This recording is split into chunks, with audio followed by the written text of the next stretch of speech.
And we are live. Ah, in concert, sort of. Good afternoon, Ron. And to you, sir. Look like you got a little bit of sun today.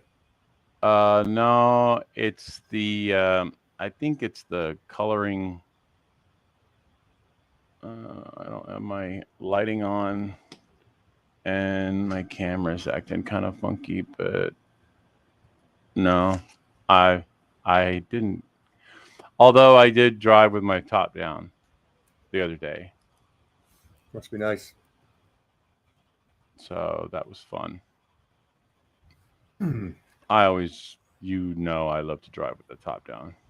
Yep, that's the whole reason I have a convertible. Hmm. Love to drive with the top down, but it has to be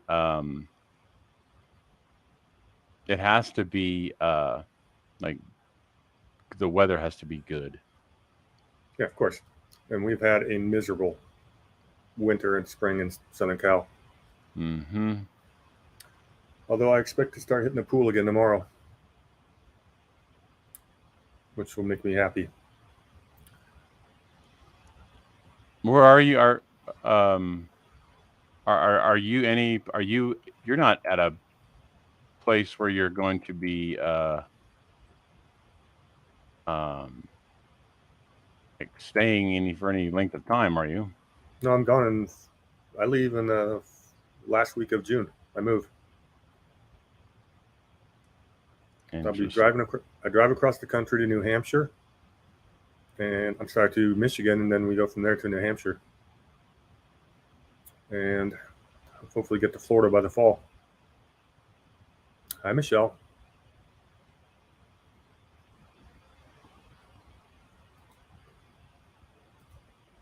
No thoughts on that?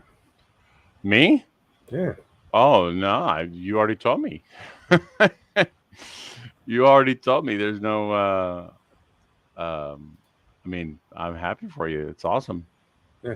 It's coming up I quickly though. I I got a know lot of stuff. I know you're excited. So, That's kind of some fresh starts are fun sometimes. New place, oh, new people. of course. Fresh starts are always good. Well, not always, but fresh scenery is there's nothing wrong with fresh scenery. Fresh scenery. Yeah, embrace change. Um,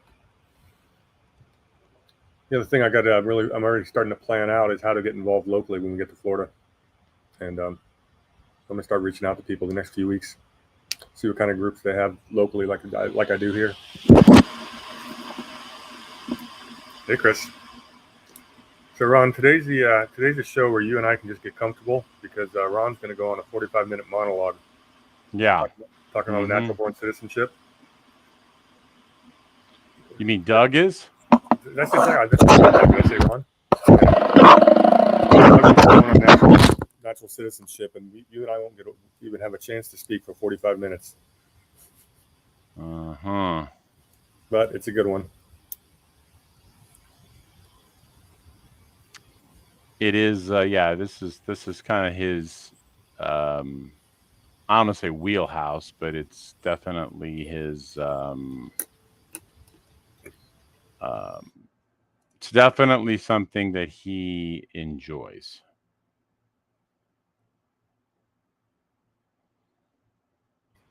I got a phone call. I'll be right back. Okay.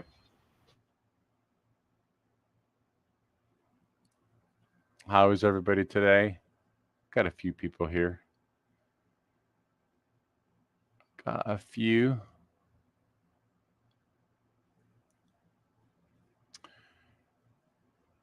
Where are remind me where you guys are, Michelle and Chris, and anybody else on the chat.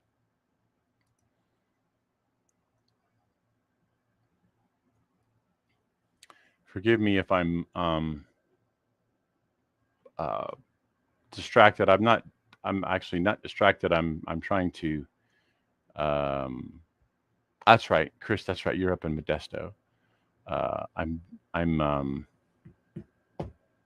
multitasking. So I'm trying to get rid of a bunch of old stuff on my computer.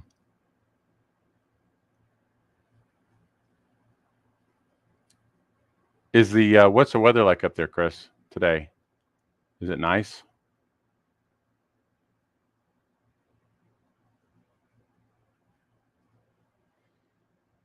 Because in SoCal, it's actually pretty nice down here today.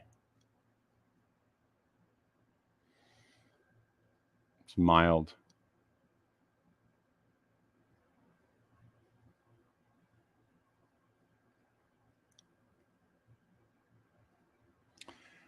No shortage of stuff to talk about in the world. That is for sure.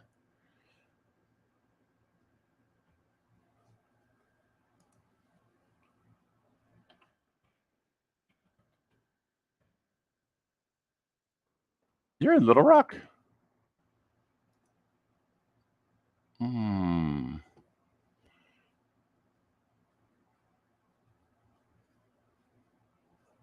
I didn't know that you were that close, Michelle,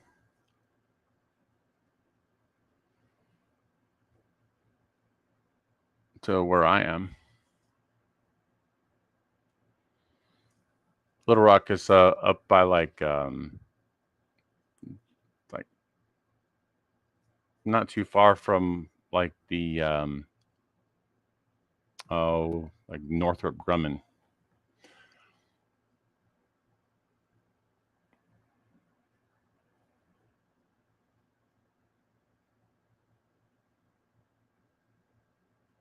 I always see it whenever I go at the 138.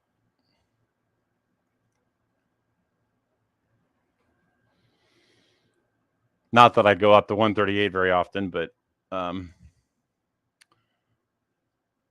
there. I used to do gun shows every weekend, and when I did, I would. I mean, I've done gun shows all over California, basically as far east as Missouri, as far north as Washington. So anytime I would ever go someplace on a weekend, I would always like take a different route, something different, just to kind of mix it up. And anytime I would go up north, um, sometimes I'd take the 138 up to the 14. Sometimes I'd go up through 95. Sometimes uh, I'd go out like up to the 126 and go out through Ventura up the 101. I mean, I do a whole bunch of different things just to be different, just to go a different route. So, yeah, well, I mean, well, Palmdale is, um, they used to call it Muroc, and I mean that was, I mean, outside of um, Kitty Hawk, that's the American aviation industry, aerospace industry is here in Southern California, and all of the really really secret stuff was before there was Area 51. That was Edwards Air Force Base.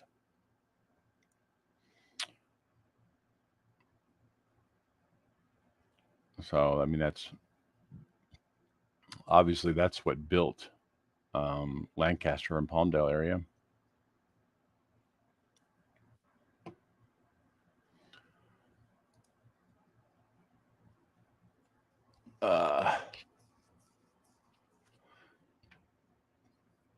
Uh, let's see. I wonder if Doug is going to be on time today. He didn't say anything, but I did reach out to him via email. Let's see if he's even looked at it.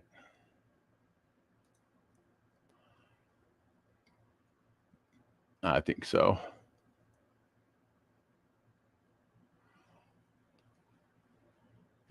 Yeah. Edwards Air Force Base is, well, I talk about in the middle of nowhere, but it's a lot of interesting stuff up there.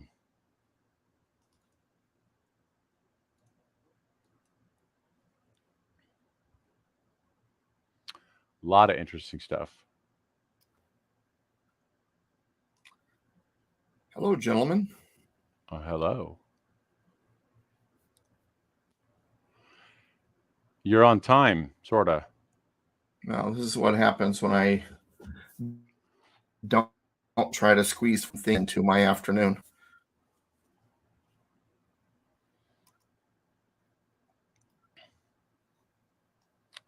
So you're going to lecture us today on what a natural born citizen is? That's what we left off, from what I recall. That was a joke.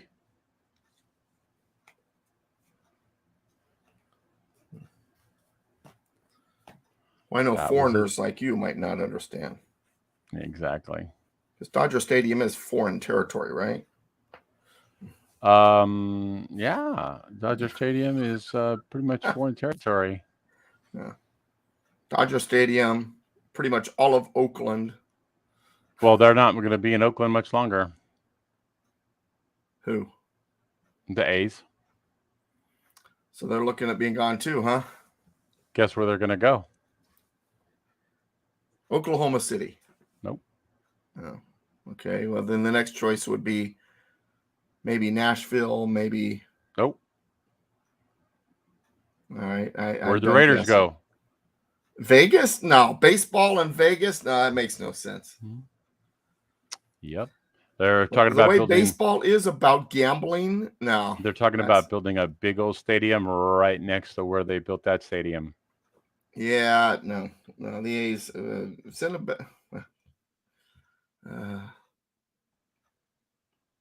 Oklahoma City, because they spent Oakland some time A's in Kansas reach City, agreement for potential stadium site on Las Vegas Strip. Tropicana, Las Vegas gives employees notice. I don't think Vegas would work as a baseball town. Oakland to Las Vegas. A's formally announced plans to build new stadium. Yeah, this is 4 hours ago. Wow. Oakland A's reached agreement to develop Tropicana site for 30,000 seat stadium. It is a done deal. I could see the Raiders going to Vegas, because the Raiders, the Raider Nation way it is, they could probably do okay just about anywhere. The A's, no, they need to go someplace that's hungry for baseball. And Memphis, Nashville, Oklahoma City, New Orleans, they've all, been hungry for baseball. I got to be honest with you, man. People aren't hungry for baseball.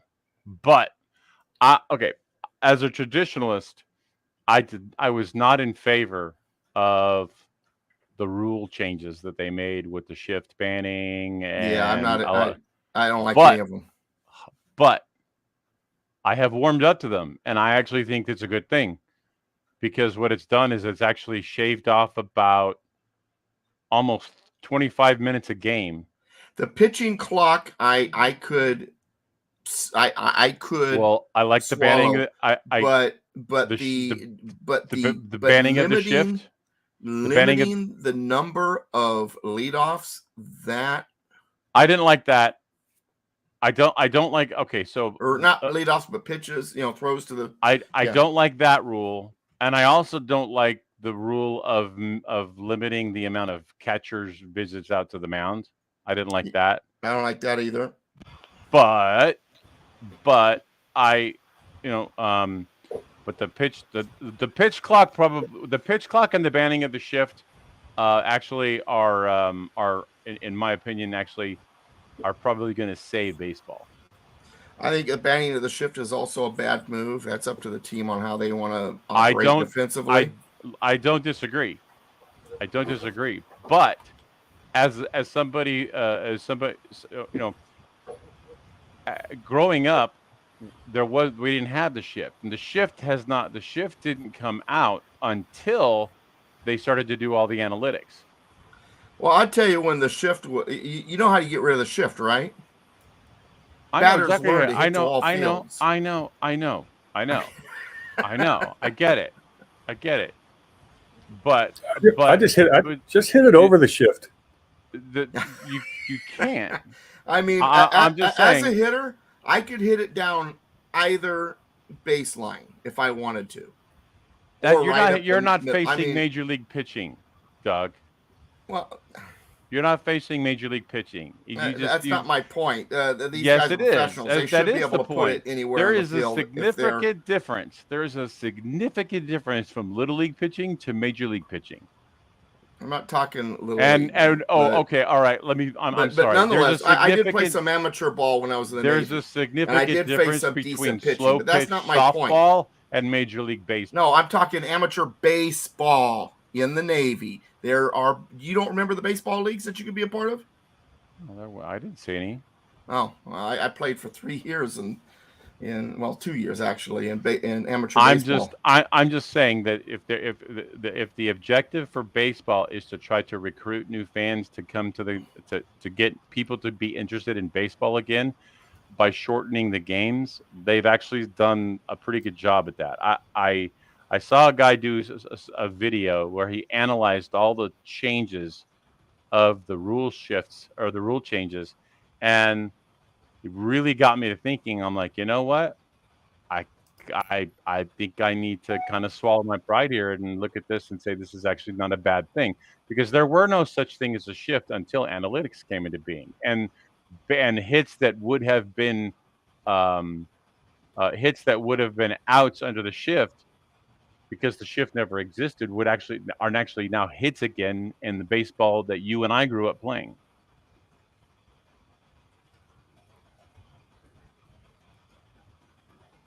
And the sport that you and I grew up playing in Little League, and we would have got a hit, that would have been an out with a shift.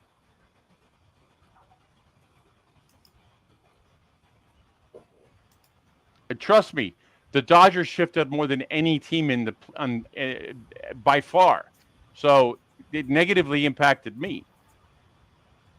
But I would like to see baseball survive. I would like to see baseball survive too, but not as a different sport. It's not a different sport.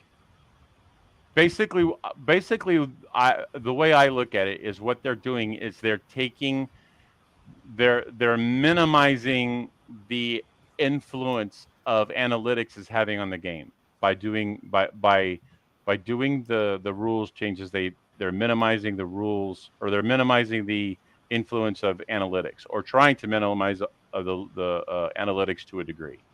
And I think they've done a pretty good job. But anyway, it's 3:04. Let's talk about the Constitution. So Brady doesn't get any say on this. Well, he's had multiple opportunities to say anything. He just doesn't. He hasn't said anything. Well, I'm not I don't watch baseball anymore, so it doesn't matter to me. They took a knee, and I'm done with them.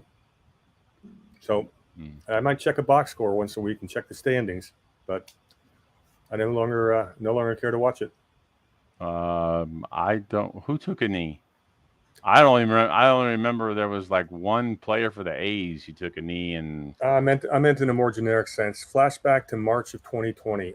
All major league players were in these spring training camps in Florida and Arizona when the lockdowns hit. They could have played. They're young, healthy people that were not at risk from any kind of infections. They could have played out the season. I don't disagree. With that. And we could have watched. We could have had so much entertainment during the lockdowns, but instead, nope. They send everyone home. Well, so I've never. Okay. Well, who runs baseball? The same who runs everything else. So exactly. And that's why I won't watch it. But I'm going to take the Ron Partain angle. Is on the field, it's still the game. Yes. And baseball is my escape. And it just so happens that the Dodgers are still pretty good. And they just beat the Padres again, like a freaking drum. I enjoy baseball. I actually enjoy all sports. And I actually enjoyed the XFL. So that was a lot of fun. So anyway, so let's go ahead and talk about the natural born citizens to our ever shrinking audience.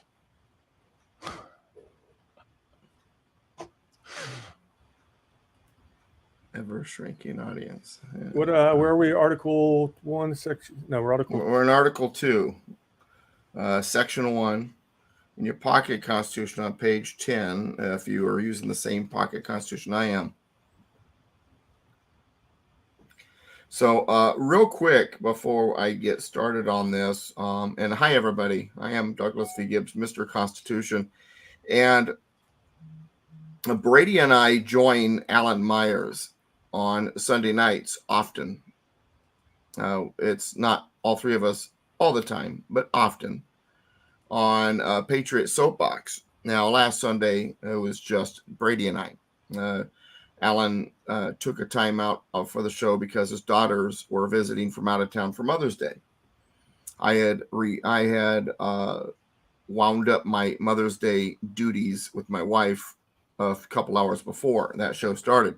But anyway, the week before, somebody in the chat room and chat, if you serious about this, you guys too, we can set things up if you want.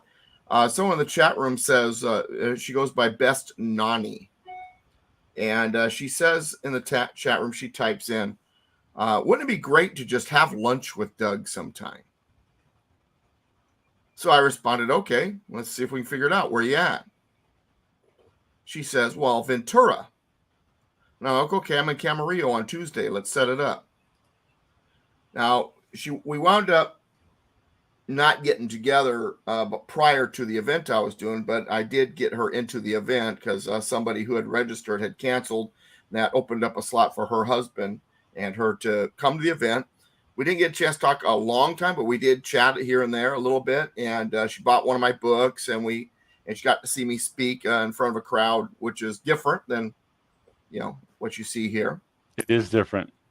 So it was a lot of fun. So just putting it out there, guys, if you are in Southern California or you're located someplace I'm going to be at soon, for example, on July 2nd, I will be in Chattanooga, Tennessee.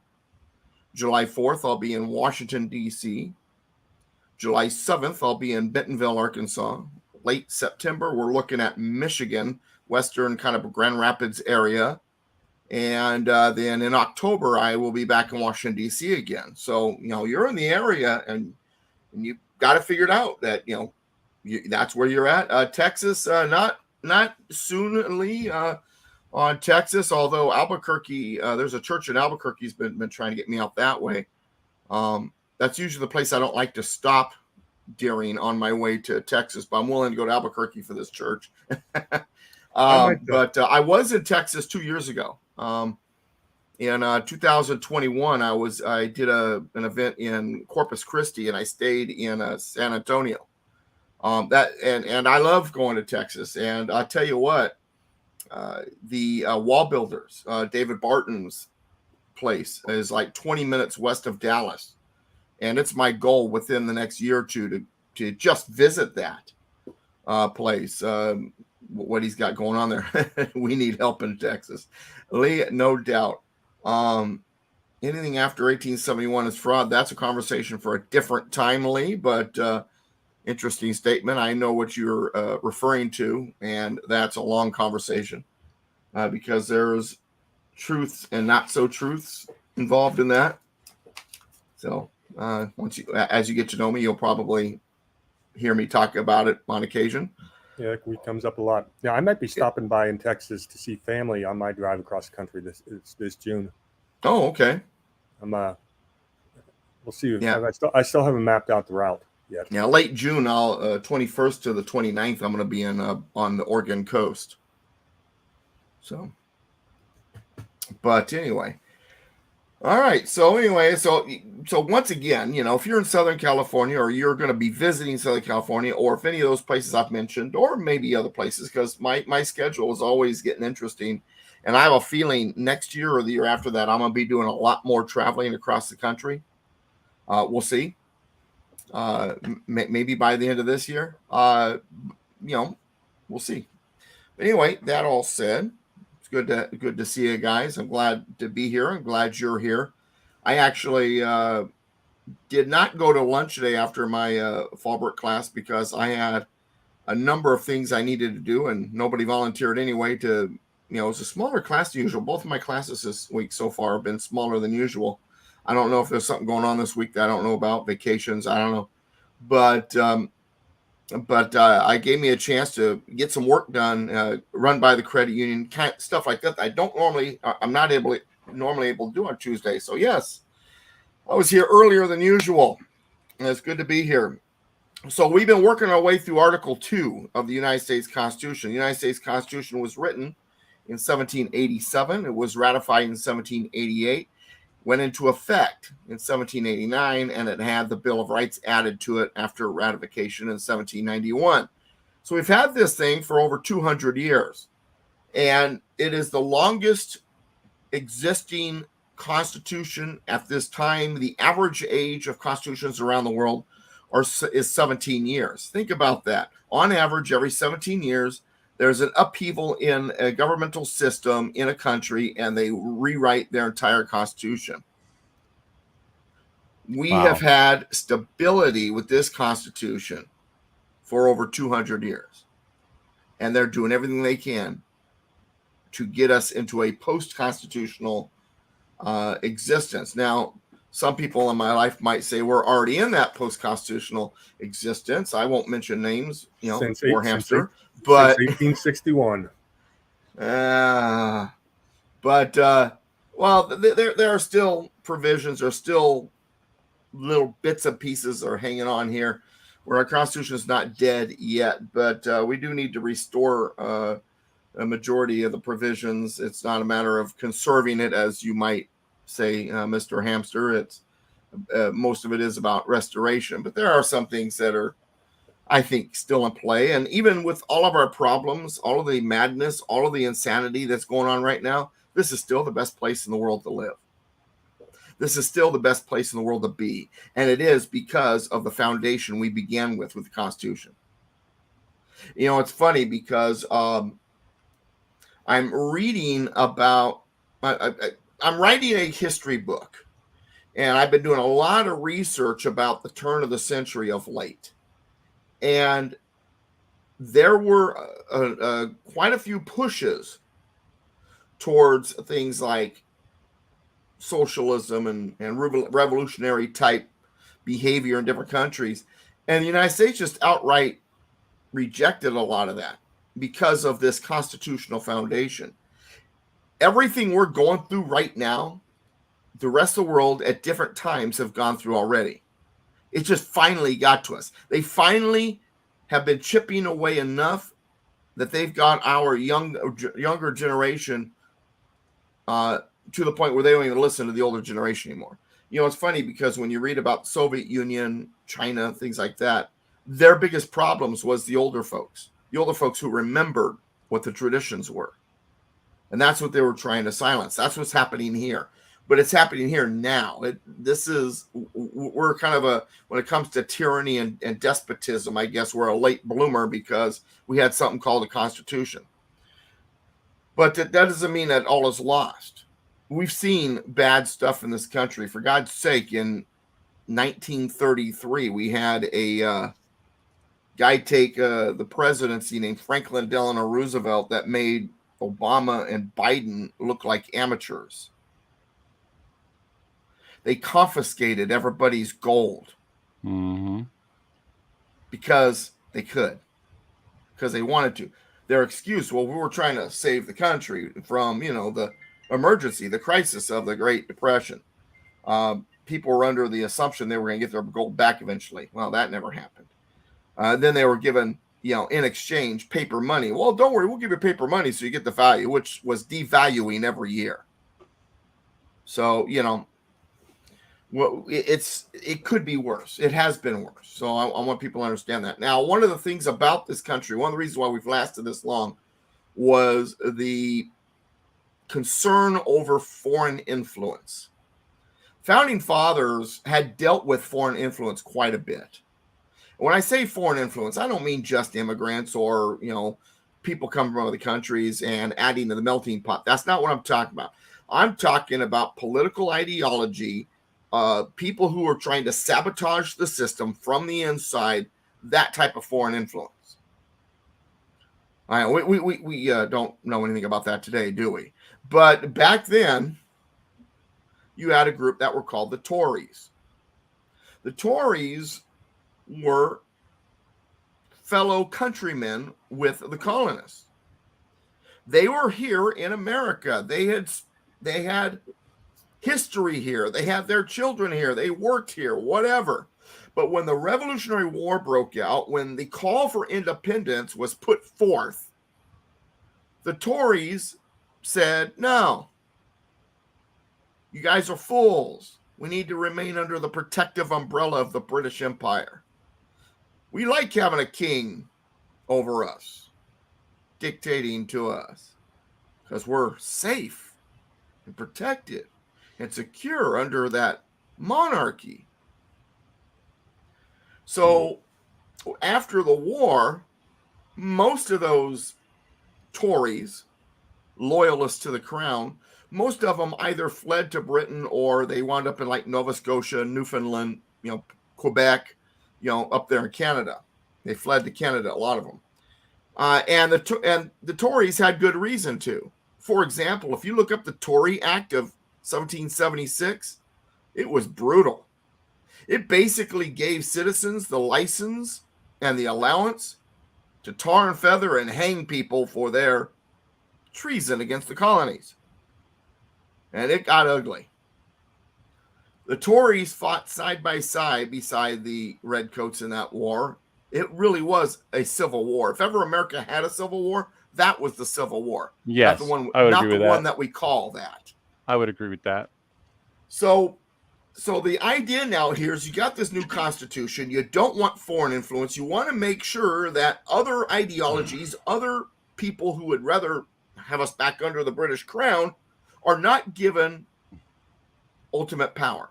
And not just for those days, but anytime in the future, because looking back in history, often one of the factors that helps bring down systems is foreign manipulation. And so the founding fathers wanted to make sure that if someone's going to be president of the United States, they're going to be the commander-in-chief over the military. There can't be any hesitation and divided allegiance. There can't be some confusion as to who they really represent.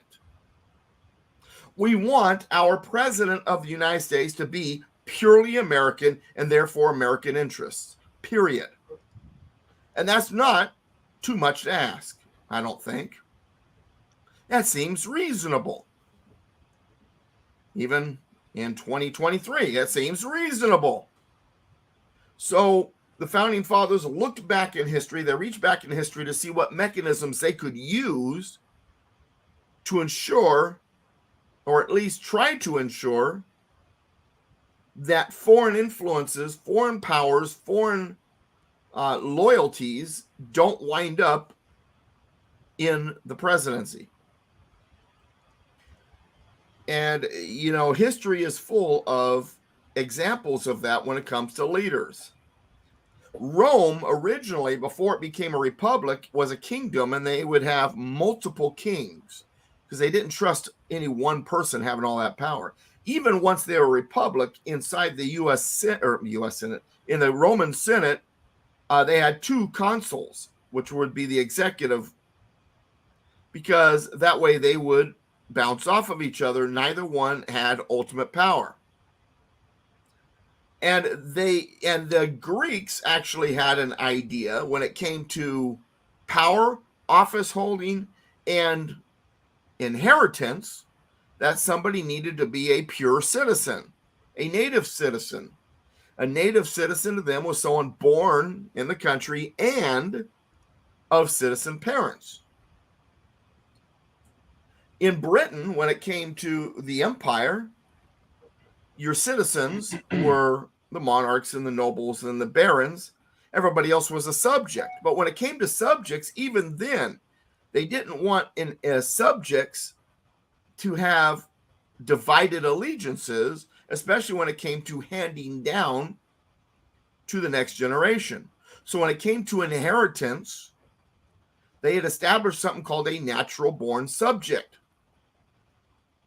Natural born subjects were persons of whom both parents were subjects of the British Empire. So this idea of a natural born citizen or something like it was around. It had been around. So when they talked about this during the debates in the Constitutional Convention, everybody was in agreement. Yeah, we want to have a natural born type requirement for president.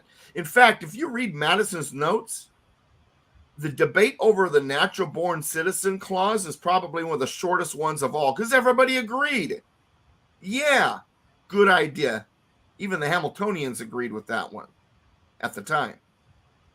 Maybe not later, but that's beside the point. And so natural born citizen was born.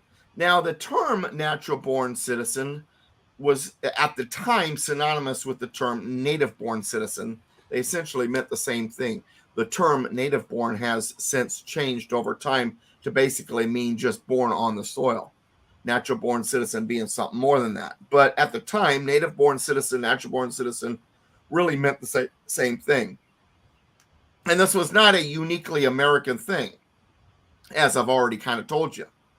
And there was a gentleman by the name of Emmerich Vattel, who, from Switzerland, decided that in the modern world at the time, the Western world, whatever you want to call it, was basically Europe and Europe's colonial holdings. And there was certain things that they all agreed upon. English common law was unique in certain aspects, and in other aspects, it shared commonalities with the rest of law in Europe. And so European law, there were the shared aspects, and so Emmerich Vattel decided it was time to put into a reference these commonalities, to have a book, a volume that could be referred to if someone had questions regarding legal terms, legal ideas, and so on and so forth. So he wrote a book called The Law of Nations. That is that resource. 1758. In 1760, the English version came out. In 1792, I think, no, wait a second, 1797. 1797, a second English version came out that updated the first one, 10 years after the Constitutional Convention.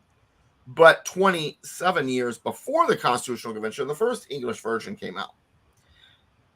And this reference, this resource was important to the Founding Fathers. How do we know? Because 3 copies of it were in the chamber there at what became known as Independence Hall. It was the the Pennsylvania State House at the time. That's what it was called.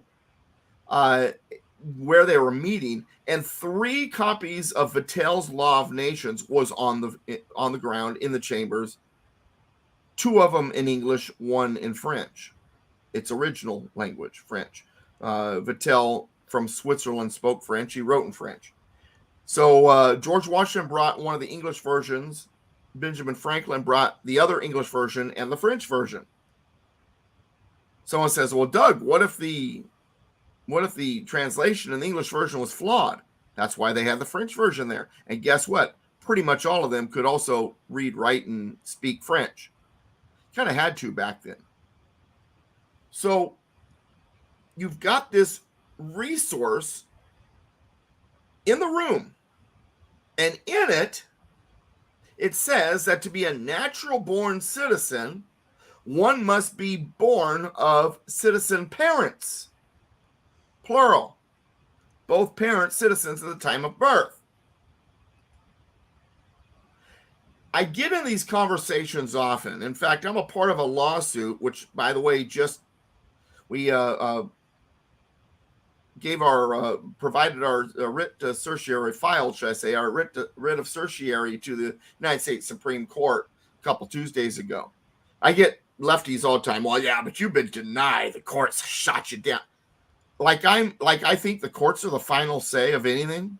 Just because the courts shot it down, or at least the Ninth Circuit and the district, doesn't make it any less true. Because, see, I don't care, be honest with you, So all you legals, just close your ears right now. Nah, because I'm gonna say something that's really gonna upset you. The judges are full of shit. Boy, I just said a mouthful, and that's not muffin for me. Yeah, we just saw that in real time in Maricopa. Because they are not following the law, they are following ideology. Their job is to apply the law to the cases they hear, and they stopped doing that long ago.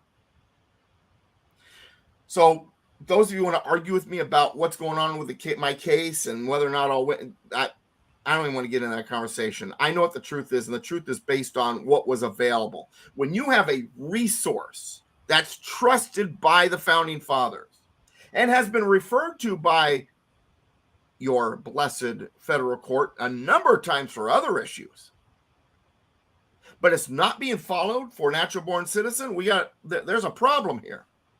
So, and let me not just say that Vattel's Law of Nations supports this idea that to be a natural born citizen, both parents must be citizens at the time of the birth of the child. It was also articulated as such in the 1790 Immigration and Naturalization Act.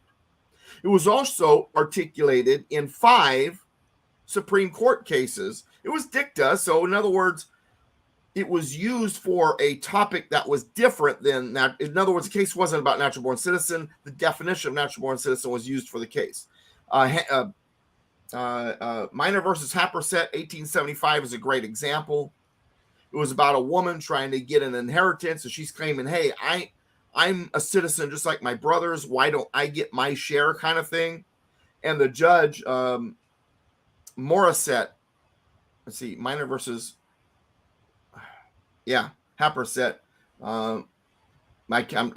It's Morris Waite, something like that. I can't remember the name of the Chief Justice off the top of my head right now. I know I'm dancing in the zone, but anyway, he writes in his judicial opinion regarding this, like her brothers, both of her parents were citizens at the time of her birth, therefore she is a natural born citizen.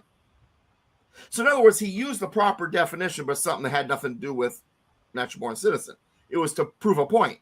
5 cases like that have gone to the Supreme Court where the judicial opinion is provided showing the proper definition. In the Constitution, it says, this is the clause that we're at, no person except a natural born citizen or a citizen of the United States at the time of the adoption of this Constitution shall be eligible to the office of president. Yeah, but Doug, they didn't define it. I know, because they understood what it meant. They didn't feel the need to. And then I say, besides, it's defined in Vattel's Law of Nations. And I've had a person who has responded saying, well, Doug, Vattel's Law of Nations is not law. Well, neither is a dictionary. When you look up the definition of a word, it doesn't mean that it's not right for the time. If I was to write a book, and this is the example I like to use in my classes, if I was to write a book and refer to fast food in my book, every single one of you would know what that means.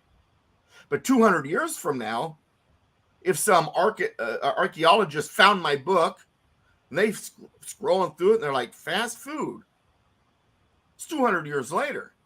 Chances are that term, that phrase, is not common then as it is now. That archaeologist may be curious. What does he mean? Fast food. Did they have to chase it? They don't know. It's 200 years later, right? So the guy goes and he finds an encyclopedia or a dictionary or something from our time period to look it up. Fast food. Conveniently made, food that can be bought through the window, whatever it says in the dictionary. And then someone says, well, that dictionary is not the law. That might not be correct. That's idiotic. If you fast food rabbits, yeah. So, that's how you put together the pieces, is you go to the references of the time. Vattel's Law of Nations is our, in a sense, dictionary, resource, encyclopedia, whatever you want to call it, of that time period. Just like a dictionary or an encyclopedia, or God help us, Wikipedia might be for today. Right? Future archaeologist doesn't know. We don't know. It's 200 years later. We have an idea. We have our own version of what we think natural born citizen means. There was actually a woman one time that wrote a rebuttal to a newspaper article about natural born citizen who was very upset because she felt like it was discriminatory against C-section babies. But I digress.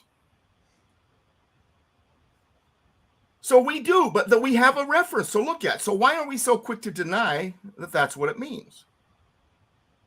We have the reference. It's available to us. It's in black and white, plain to see, because there is a force out there that doesn't want you to know what it meant. There is a group of people, there is an agenda, there is a consortium that pushes an idea that is different than what was intended. Therefore, they don't want you to know what was intended. So they'll say something like, oh, well, that old definition has been debunked. Or Vattel's Law of Nations is not a valid resource. They have all kinds of stuff they say. How is it not valid? There was 3 copies on the floor. It apparently was important to these guys. It apparently meant something. It apparently was a resource that was valuable enough to be on the floor. Should we not follow what its definitions say? Just a thought. How dare you think? I'm sorry? How dare you think for yourself? How dare you know,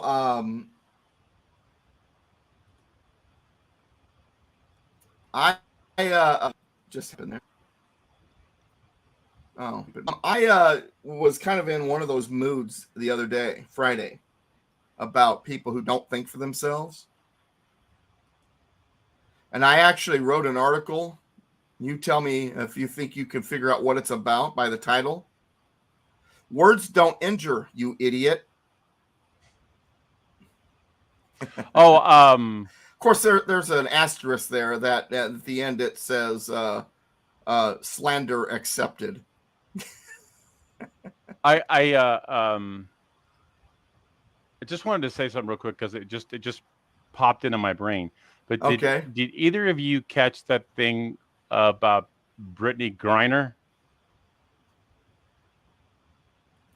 Explain. I may have and don't recognize. She's been in the news a lot lately. You talking about she weighed in on a couple of hot issues?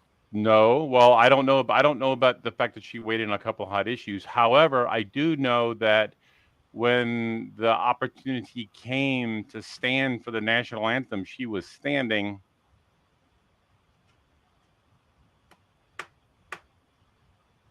She stood for the national anthem when at the WNBA game. And that's something she didn't do previously? Oh no! I mean they're like totally anti-America, total woke garbage. And she's a WNBA player, right? She's the one who was over in. She got stuck in Russia for like however right. Long. Okay, yeah. She has a completely. Well, you know what? Maybe she's got some newfound patriotism now that she got That's my point. That's my point. Ain't no place like home. Mm-hmm. And when you talk, it's kind of what you said about you're talking about like the America and best place and stuff like that. So anyway, yeah, I didn't mean to derail, but that was a thought that just kind of popped into my head.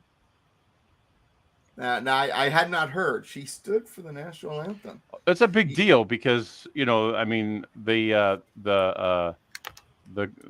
community by far has been taught to disrespect the country. I mean that's where the bulk of the wokeism is directed at that community. Well, it is cultural Marxism. First of all, if you want to have a revolution, you've got to have something to fix. And if America is good, if it's great, well, you don't fix what ain't broke. We learned that as children.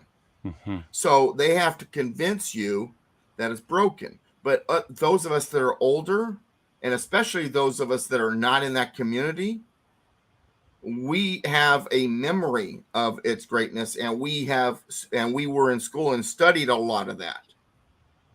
So they can't work on us. They got to work on other groups or the younger generation, because that's how you take over. Right. No, And so that community has been convinced over the last 100 years, or at least since the New Deal. Hang on, let me make my screen bigger. I have no idea what I'm looking at the moment. Color, Communism, and Common Sense: A True Story. Manning Johnson was in 1958. He wrote, "The heavy hand of communism has stirred up racial strife, creating confusion, hate, and bitterness so essential to the advancement of the Red Cause." Absolutely. This was penned in 1958 by Manning Johnson in Color, Communism, and Common Sense in response to the troubled atmosphere that arose in 2020. Remains embedded today in our Western culture. Manning spent 10 years as a high-ranking member of the Communist Party USA, believing that the party could help the conditions of Black people in America at the time. When finally realizing that Communist Party was not helping but actually harming Black people and using them for its own purposes, Johnson left the party and spent the rest of his life warning about communism. And all the crap that we're dealing with today, specifically about racism and cultural Marxism, is all communism. Well, the thing is about Marxism, communism, is the plan is revolution based on economic class. Because, like, for example, with the Tsarist system or whatever, you're going to have your nobles, and then you're going to have your peasants. And it's for the peasants to rise up against the nobles, the bourgeoisie, and maybe even the middle class, which in the old British system might be the barons, for example. Correct. But America, now I know that unofficially it acts like these systems of classes, but officially America is not about classes. We are all created equal. Well, there is no no nobility. There's no privileged class, or at least that's not supposed to be. Anybody, if they work hard enough and they get the right breaks or whatever, can sit at the table with the other people who are up there in wealth. And someone who's wealthy can easily be knocked down if they don't follow, a free market ideas. So Marxism couldn't hit America the same way that they succeeded in other countries such as Russia, China, and so forth. So they had to find another different class warfare. And that class warfare stems all the way back to slavery. It's to use, and for those of you who are Black in the audience and hear me speak, the communists know that the Black community is the perfect tool. And so the people who fall for this stuff are nothing more than tools that are being used, being manipulated, being exploited for the purposes of communism. And here's the thing. Those people out there that get the most radical about communism, and you gentlemen know this, I'm doing this for the audience, those who are the rebellious ones, the radicals that bring about the change, guess what happens when the change happens? They're executed. Those are the first people gone. Because once communism is in place, they don't want rebels. They want sheep. That's expressly why Yuri Bezmenov left, because he realized that people that he knew were on the chopping block. And he's like, why? And when he found out why, he realized that that everything that was being done was a scam, and then he left. Even though I'm on Natural Born Citizen and we've talked about this a little bit, I want to address something that Lee just put in the chat room. Common law, common sense, God's law.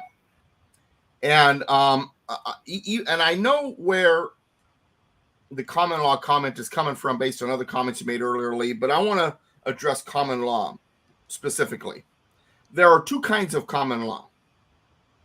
There's common law, which is the common law of the people, common sense, our rules that we abide by, that's commonly understood here at the local level, common law.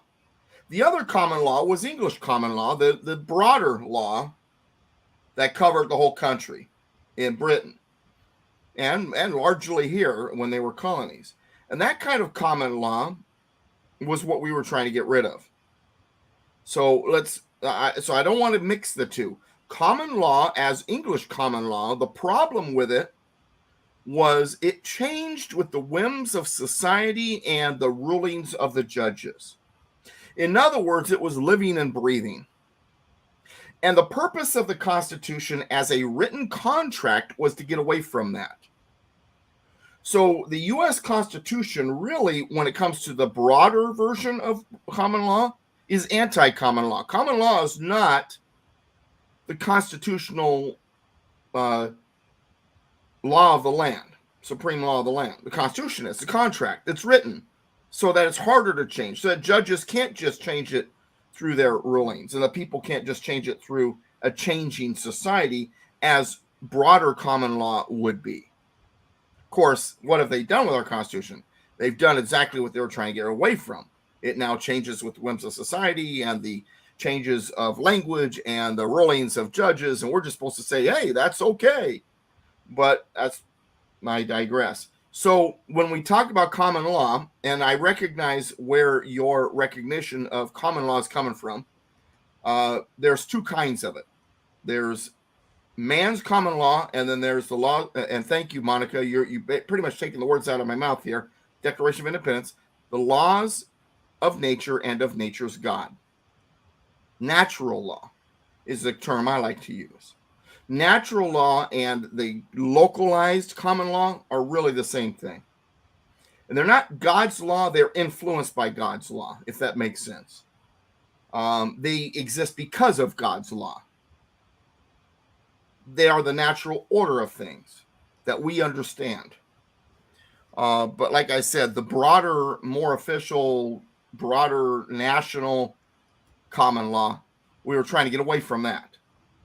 So let's not get confused sometimes when we talk about common law, because there really is two kinds. Just like there's two kinds of federalists. There's the federalists that means federalism, that believes in the Constitution. Then there's the federalists that were part of the Federalist Party, but they weren't really federalists. They were nationalists. They just called themselves federalists.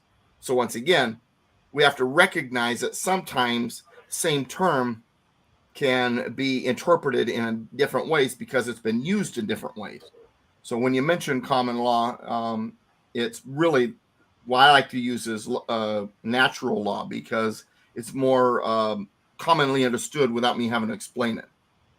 So I've kind of gotten away from saying common law because, like I said, the broader common law, the whole point of the Constitution was to get away from it. All right. But thank you for bringing it up in the chat room. It's something I like to talk about every once in a while because it is so misunderstood.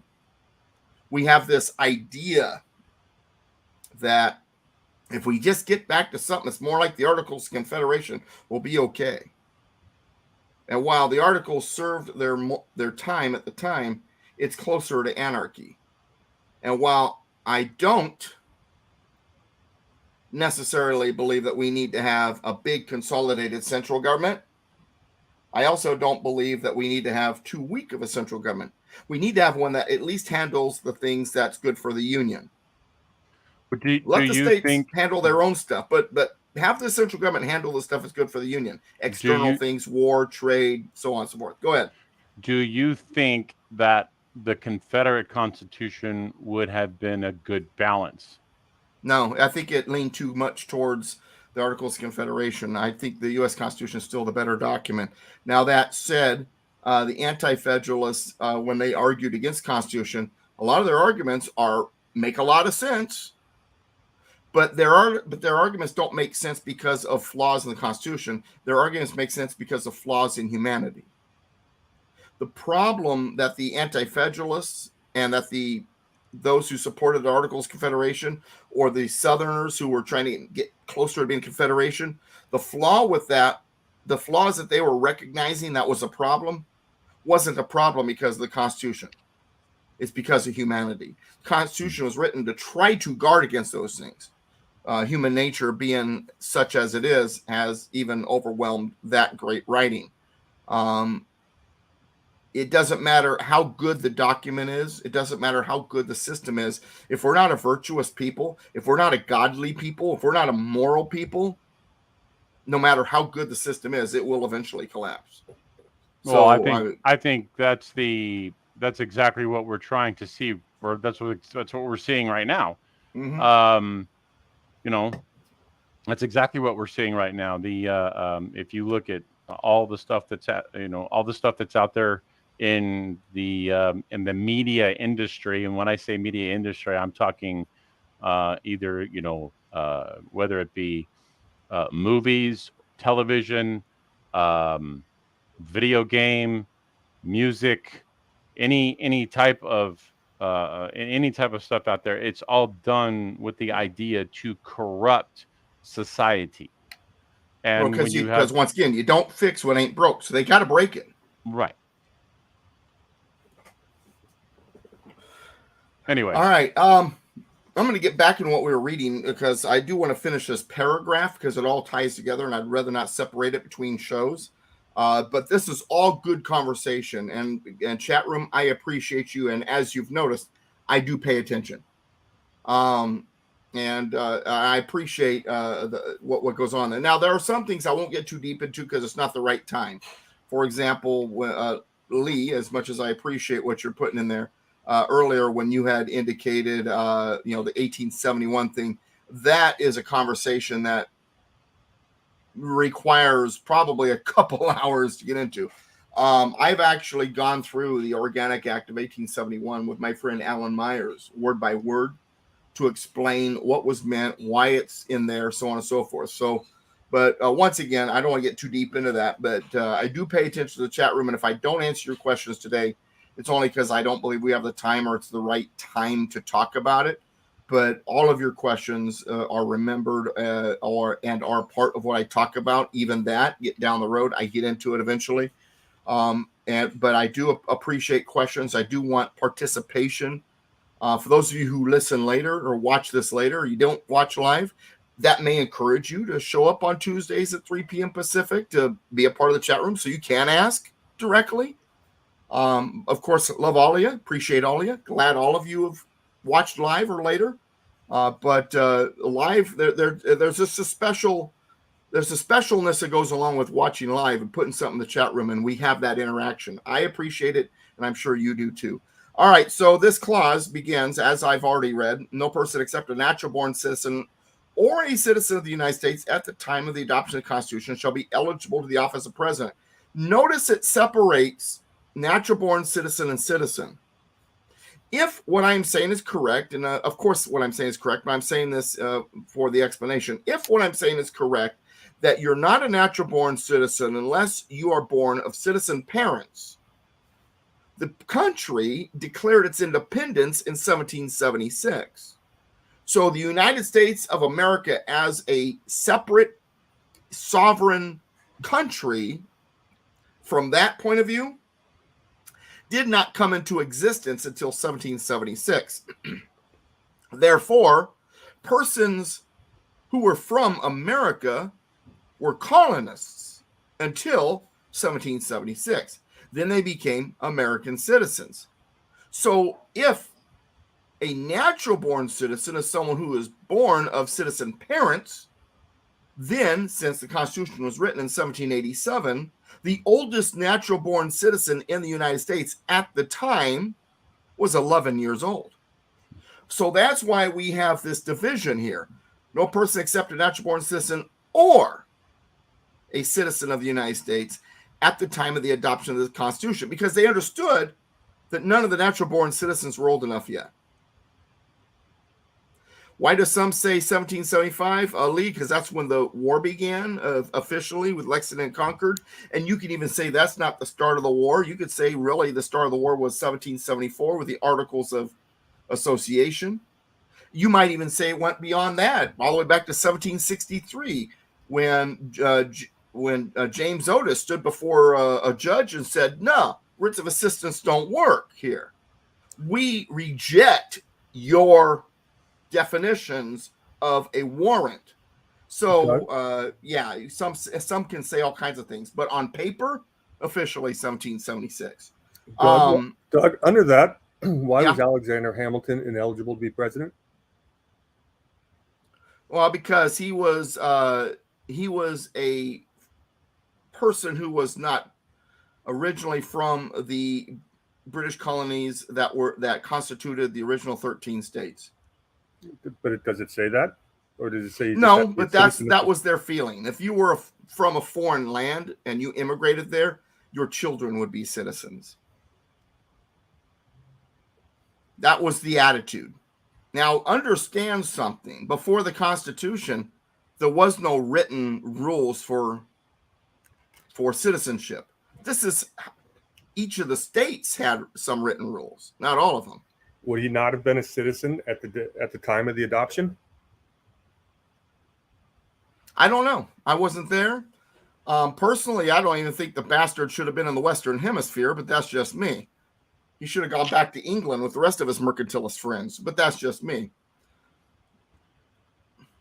Oh, you know where I stand. Yeah, don't try to convince me to give Hamilton any sympathy.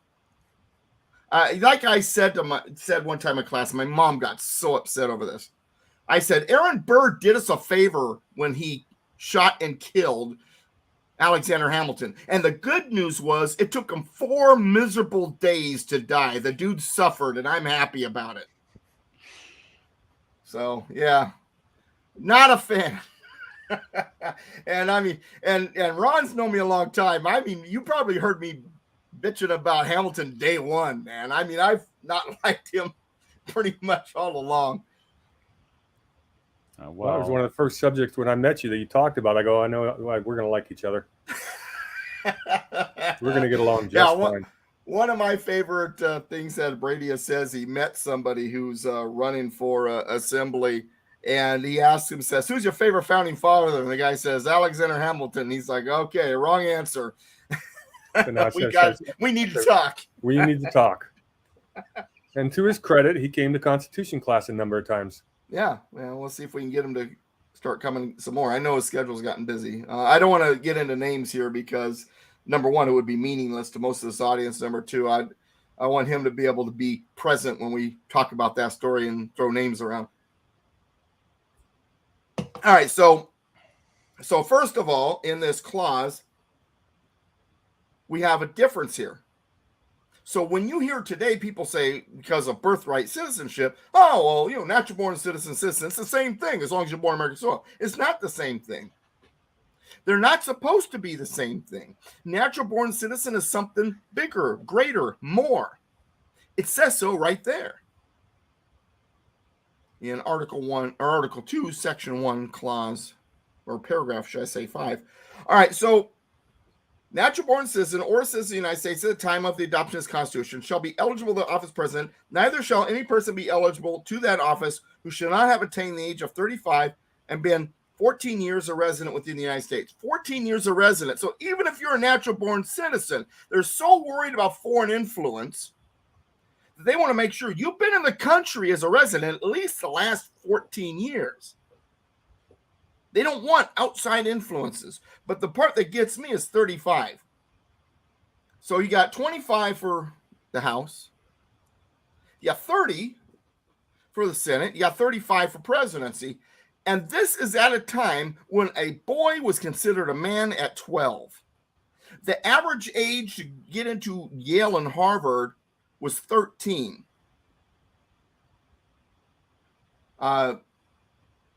What's his name? Ames Fisher. Ames Fisher went to, I think it was Harvard or maybe Yale at the age of 12. So my wife, the other day, we were at a place called the Green Dragon. And at the Green Dragon, which is a restaurant / building that is a replica of the tavern from Boston where the Sons of Liberty planned out the Boston Tea Party, among other things. That building was demolished in 1856. But this building is a replica in Carlsbad, California. So my wife and I are there for Mother's Day for lunch, and then they've got kind of a one-room museum kind of thing there. And she's reading about Samuel Adams. She says, "Oh, look at this, Doug. Samuel Adams went to Harvard at the age of 14." And I said, "Yeah, late bloomer." Well, She says, "What?" Speaking of John Then I Adams, explained to her how most of them was age 13. I got a question for you about John Adams. Doug, what year, or Ron, what year did John Adams become president of the United States? So 1796, right? Yeah, No, 97. He was elected in 1796. Yeah. All right.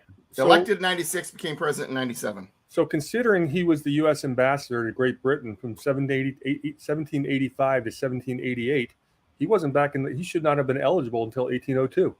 How did he become president? That is a good point. Maybe they let him slide because it was for the service of the country. It's quite possible that if he was there, he was sitting in. I don't know. Jefferson was gone like 2 years at one point. He was sitting in on the Constitutional Convention. Come on. Jefferson was out of there in 1784, so he would have been eligible in 1798 and didn't run until in 1800. So Jefferson was good. Adams was not. He was not eligible. Well, that's just because you just don't like Adams. I have nothing against Adams. I even thought it was a great show. I didn't like him when he was president, but he turned out okay at the end. Yeah, he was quite the revolutionary, and he was quite the good friend of Jefferson at the tail end of his life. But yeah, his 4 years as president and some of the years surrounding those years, he was Hamilton's little friend. Oh yeah, well aware. You ever heard that question, that one brought up for Doug? I have heard someone mention that before, but I didn't really give it much thought because it was John Adams. They were breaking the rules even back then, buddy. Yeah.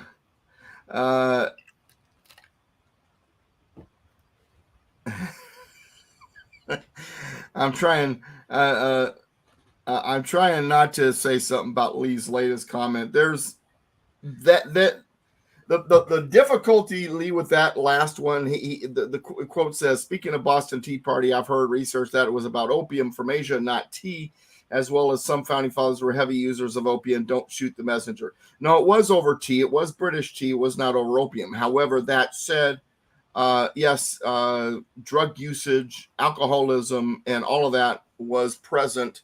But you can't use a 2023 mind to make your decisions on that.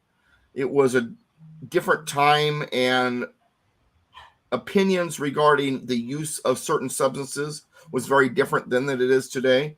Not that I'm condoning or condemning. I'm just telling you, you can't view it through a set of goggles that are from 2023 always. 1,000%. Yeah. I'd like to say, let me say it this way: you cannot superimpose 2023 logic onto 17 the logic of whatever year it was back then, and then judge them based on our logic. It just doesn't work. You can't do that. Well, we have something that they didn't have. For one, hindsight. Now, so anyway, get back to now this. So 35 years to me, I thought, well, wow, that's considering adulthood pretty much starts at about 12. That's like saying you don't get to be president until you're 40 or 45 in today's standards. So 35, that's interesting. What's also interesting is that it didn't allow them to vote until they were 21 back then. Even back then, despite the fact that they were essentially men prior to 21, they didn't believe that they had the life experience necessary to be an appropriate voter until they were 21. Interesting. It is a fascinating thing when you look at the ages here, but also you notice that everything's staggered. So House 25, Senate 30, President 35. House 2-year term, Senate 6-year term, president 4-year term. You notice that none of them match. They stagger things around. And I think that was largely to make sure that there was no collusion and things like that. It was to try to at least guard against collusion. But so there you go. And if you just heard an opening door in my background and then shut, my wife, see, she thinks that when I say something ends at 4, that means it ends at 4. It's 4:02, and so I must be done. Well, no. You ought to see it when I get home from teaching a class. I get home at 10:30 at night, and she says, well, I thought class was over at 7. Well, it is. Kinda. Brady's grinning. Ron is grinning. They know. Either I wind up in the parking lot or in the room talking, or in some cases I wind up at Barrel Republic. I have experienced the wrath firsthand. Oh, of her? Yeah, you don't remember? No. Oh yeah, it was like we were standing there at that place in Corona, and then all of a sudden it was like a tornado hit. It was like out of nowhere. We're out of here. We're going. No, it was just. Yeah, what the Lord when he made man and woman, that we are different from each other, very different from each other, opposites attract. He decided to make that idea of opposites attract even more extreme when it came to my wife and I. And but yet, August, we're coming up on 39 years. So as rough as it has been and can be, we're still in it. We're in it to win it, I guess. But anyway. All right. Well, it is good to spend the time with you guys. We will pick up on the area that's bracketed. I will only go over it shortly, momentarily, because it was changed by the 25th Amendment. It'll be something that we'll talk about in more greater depth later. But then what we'll get into is presidential compensation, his oath of office, and his role as commander-in-chief. So next week, that's what we're going to get into. If there's not any questions in the chat room, aside from Lee, no, I'm kidding, Lee. I'm just picking on you. But no, if anybody has any questions, I'm always happy to answer them. But at the end of the show, like right now, I try to get out the door because I do drive to San Juan Capistrano after this. Now, that said, in a few weeks, that San Juan Capistrano class might be ending. And Ron, then you're supposed to say, oh, so you won't be driving so far. Well, I'm probably going to replace it with a Yucaipa class. Really? So, yeah. Yucaipa wants a class, and I drive to Capistrano for 7 people, or I can go to Yucaipa for 20 to 30. So the choice is not difficult. But I am going to give the Capistrano class a chance to save their class. Basically, my attitude with these classes is it needs to be a minimum of 12, $10 a piece if I'm able to afford the gas and things like that. Where in Yucaipa? Grace something church. Grace something church. Yeah, Grace Point. That's it. Grace Point Church. I don't even know where that is. Now, well, I guess we'll have to look it up. I got a UPS store to get to, so Doug, take us home.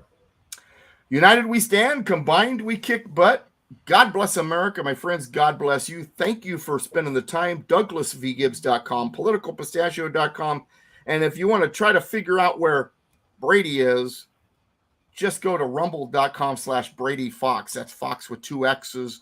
And of course, this is MrConstitution.com. Put a hyphen between Mr. and Constitution, MrConstitution.com. Hit the live link once you get to the YouTube page. Otherwise, you'll only see a couple of things there. And it's been a pleasure spending the time with you, gentlemen. Appreciate you. That's up on the boulevard. I know. I don't know exactly where it is. I've never been there, but I know that area. So anyway. All right. Very good. And it'll be an evening.